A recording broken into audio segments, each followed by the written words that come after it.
Yigitlarga sevgan, yaxshi ko'rgan qizini olib berishmagan, yaxshi ko'rgan yigitiga qizlarni uzatishmagan, bizga to'g'ri kelmaydi degan. Ota-onalar hal qilgan bolalarning taqdirini.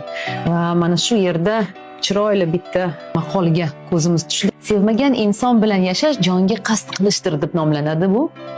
Sevmasdan yashash bu qamoqda yashashdek.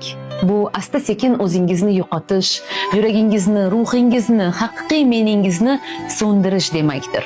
Bu inson yaxshi, mehribon bo'lishi mumkin, do'stdek.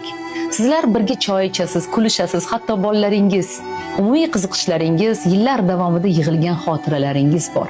Ammo shom tushgach siz uning yonida yotib, yuragingizdagi bo'shliqni ko'z yosh bilan to'ldira boshlaysiz, chunki u sevganingiz emas. İçingizda nimadir norozilik bilan shivirlaydi. Bu emas. Bu hayot men kutgan hayot emas.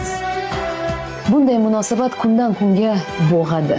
Har tongda uyg'onib, yoningdagi inson siz kutgan odam emasligini his qilish eng og'riqli tuyg'ulardan biri.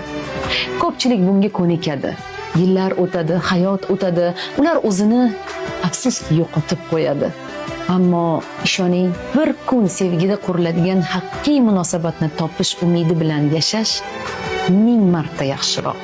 Ushbu inson ham, siz ham boshqa taqdirga loyiqsiz. Hayot nihoyatda qisqa. Uni niqoblar ostida yashash uchun sarflashga arzimaydi. Sevmagan inson bilan yashash o'ziga xiyonat. Undan ko'ra rostdan sevganini kutgan yaxshi.